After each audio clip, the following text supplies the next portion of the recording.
Good morning, everybody. And thank you very much, Steve, for the kind presentation. I almost didn't recognize myself. Wanted to spend a few minutes talking about security sector governance. And let me go straight to the point. When we talk about governance, I've seen very many beautiful, convoluted definitions of what governance is. But from my perspective, governance is just the capacity to get things done. This is really what governance boils down to. It's about the structures, it's about the processes the organizations put in place to get things done. And we should not, of course, confuse it with government, because government is simply how governance at the state level is exercised. The African contexts for this discussion. Of course, much has been improved in Africa over the last 2 decades or so. At the political level, we see a tremendous rise, or we have witnessed a tremendous rise in the number of democratic regimes. And economically, the rapid growth we've seen in Africa, the tremendous economic performance we see in Africa is, of course, also a reflection of improvements in governance in that particular domain. But everything is, of course, not perfect. I'd like to identify, again, to contextualize our discussion, 3 deficits that we have in Africa today still. One is the political deficit. Second, the development deficit. And thirdly, the security deficit. We can talk about this in greater detail, but these are, for me, the most important deficits we have in Africa today. I do not subscribe to that debate between Afro-pessimists and Afro-optimists. Nor do I subscribe to the debate as to whether the glass is half empty or the glass is half full. As an economist, I'm more comfortable with deficits. It just means that everybody has to do a bit more. We have a deficit here in the United States. Are things perfect here in the United States? Of course not. But the deficits in Africa, in my view, are just a little greater, and they need to be addressed very, very carefully. Now, and there are principles that we can use to address some of these deficits. And the principles of governance, again, are very straightforward. Issues of transparency. You cannot have good governance absent transparency. Opaque governance is usually one of the characteristics of bad governance. Governance has to be exercised responsibly. There's a whole ethos. There's a whole sense of obligation, a whole sense of service that must be at the very core of the exercise of governance. There has to be accountability. And we're going to return to this theme a bit later. And it has to be accountability to the sovereign. And this is very important. We are accountable to the sovereign. And the sovereign, of course, as we all know, is the people. We are accountable to the people. And because we're accountable to the people, we have to provide avenues for participation. If the people want to participate in their governance, well, they should be allowed to participate in their governance. There should be avenues open for them to participate, even if we are talking about the security sector. And of course, one of the key principles is responsiveness. We have to be responsive to the needs of the people. So, why is it that we, as security sector officials, security sector officers, why should we be concerning ourselves with the issue of governance? Why? Well, straightforward. There is a direct relationship between good governance and security. There's a straight line between good governance and security. And there's an equally straight line between bad governance or poor governance and insecurity. If good governance promotes security and development, poor governance promotes insecurity and prevents the development process from being more dynamic, for being able to producing the results that we all want. And guess who gets called upon to deal with things when insecurity is the norm? Is, of course, the security sector. So this really is a roundabout way to say that the security sector should be one of the most vocal advocates of good governance. Because if you have good governance, your jobs will be made a lot easier. So looking at security sector governance proper then, we are talking about how the security sector is organized and managed. That's really what we're talking about when we focus on the security sector. Those who spoke before me did a wonderful job in defining very comprehensively what the security sector is. They defined it in terms of the core structures of the security sector, whether we're talking about the armed forces, the gendarmerie, police, and so on and so forth. That discussion was had yesterday. And also the institutions. This point was underlined time and again. The institutions that formulate, that implement, and that oversee security policy. So that definition is the one that I stand on for this discussion. So security sector governance combines the concepts of security on one hand and governance on the other hand at the state level. Of course, we could talk about governance at the international level, but this is not what I would like to focus on here today.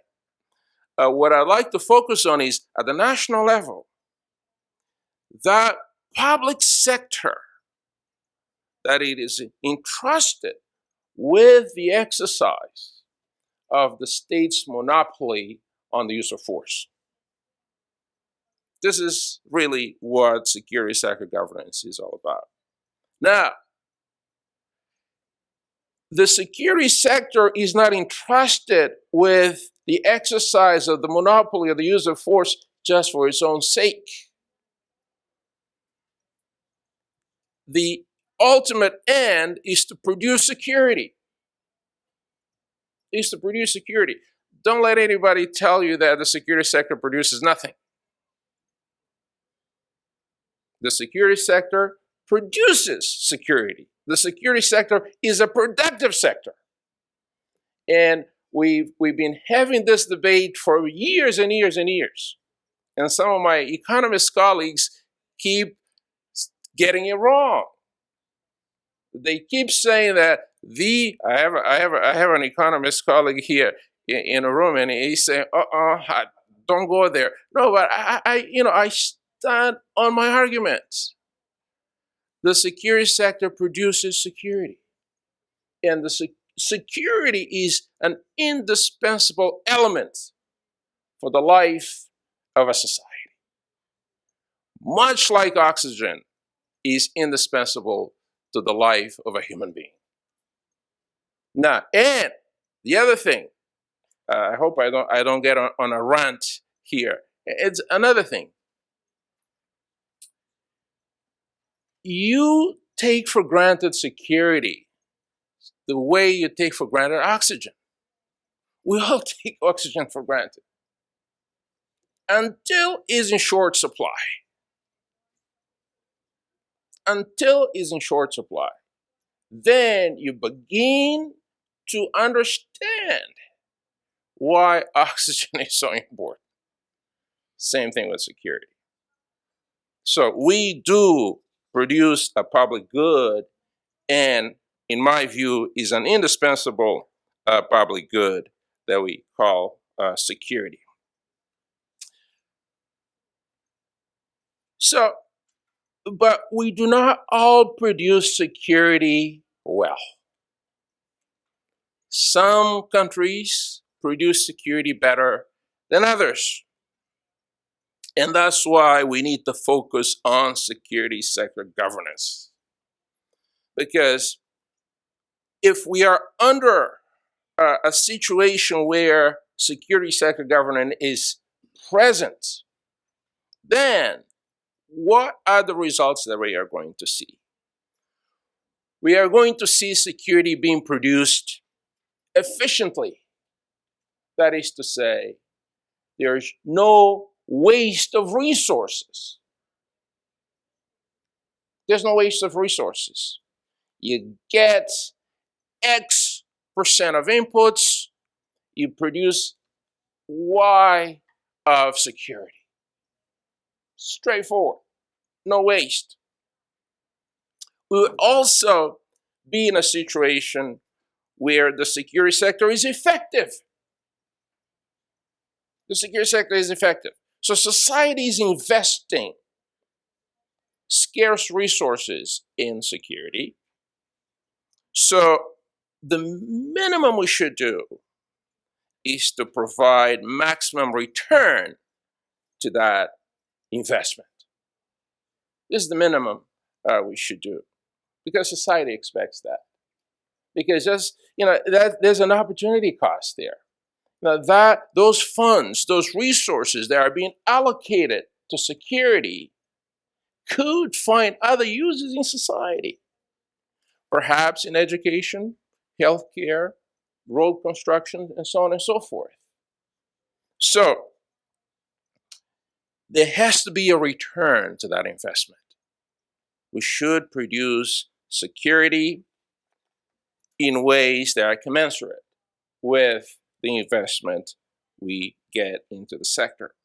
And a good security sector is one where democratic control is the norm. There is the other opposite side of that coin. Well, we all recognize a situation where there is poor security sector governance when we happen upon it. And a situation like that is defined by mismanagement of resources. It's when you go into a situation and the situation as well as I do. Mismanagement of resources take many forms, but you find that the result is inefficient production of security. The citizens are insecure.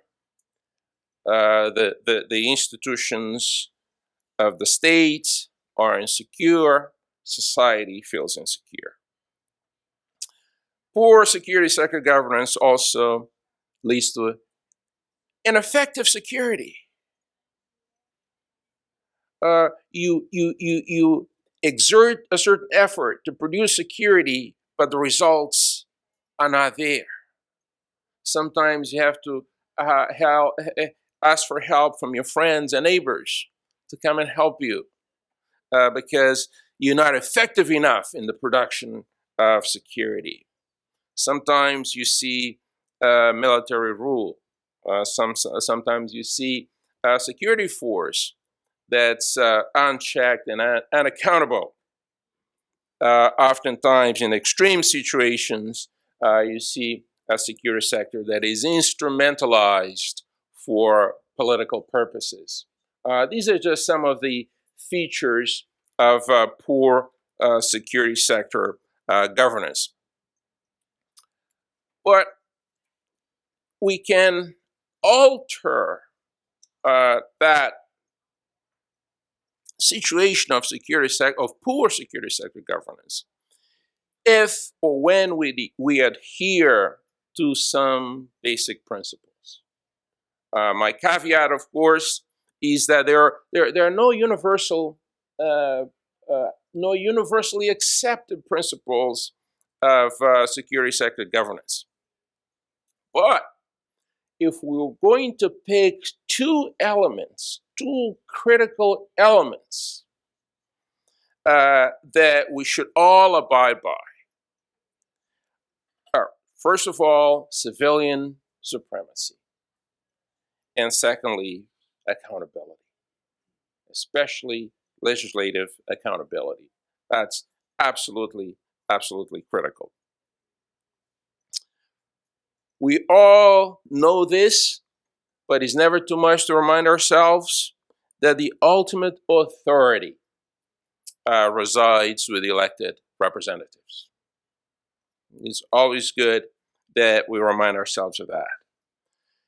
It is also good that we remind ourselves that security organizations must operate in accordance with the law, whether we're talking about international law, whether we're talking about domestic law, and also respect for human rights. We need to be reminded that information needs to be shared with the sovereign. Remember, the sovereign is your boss. The sovereign is your boss. And when your boss needs some information about how you're doing things, well, don't be shy in sharing that information. However, we do need to make adjustments for confidentiality. We do need to make adjustments for confidentiality because sometimes your boss does not want you to divulge all information. Sometimes there's sensitive information that, they may not want the neighbor to know. But we're talking about the neighbor. We're not talking about your boss. Sometimes in the security sector, we say, well, this is secret. This is, I cannot divulge this information. Well, I'm your boss. I'm asking you for it. You cannot deny me the information. You can tell me, look, boss, let's go in a corner here.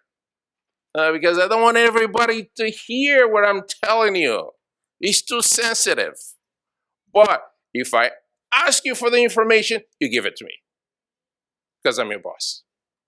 No questions asked.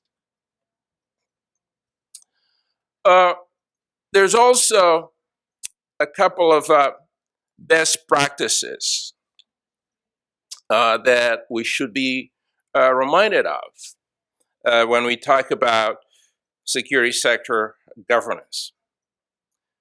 At the very top is the constitutional and legal framework. My brother from South Africa earlier was giving a very good and comprehensive explanation about this. So he just saved me 5 minutes because I don't need to go over it. His explanation was very, very comprehensive on the constitutional legal framework and also on the civilian control and management of the security sector. He was very, very comprehensive. I was sitting there taking notes, just to remind ourselves, what are we talking about here?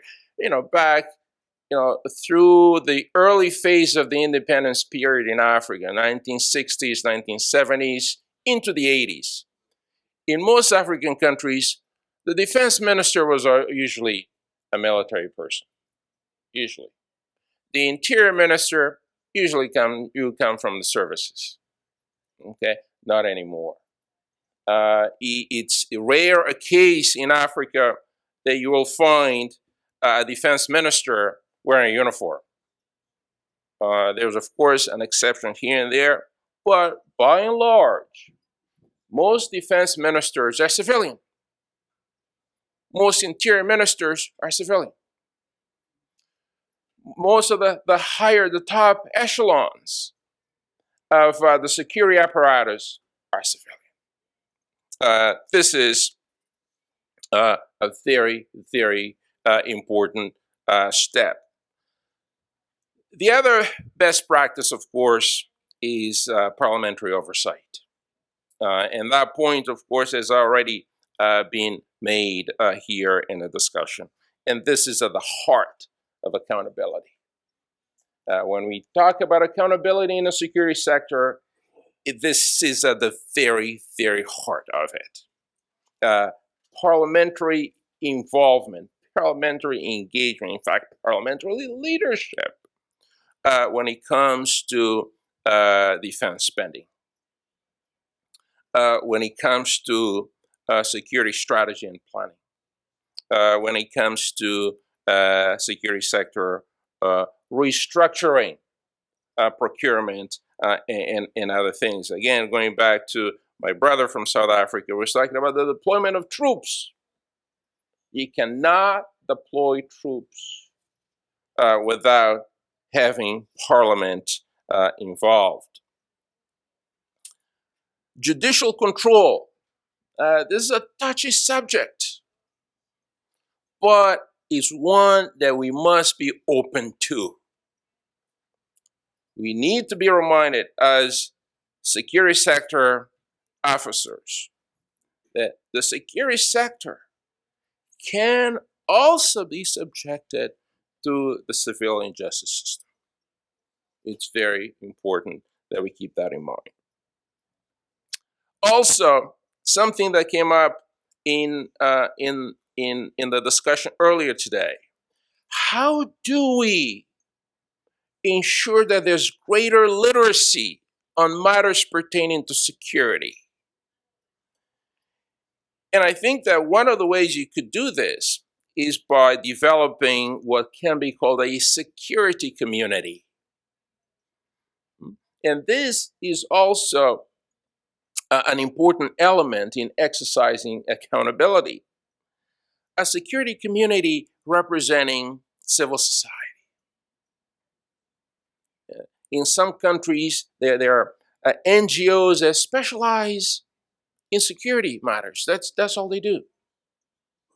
There are think tanks that specialize in security matters.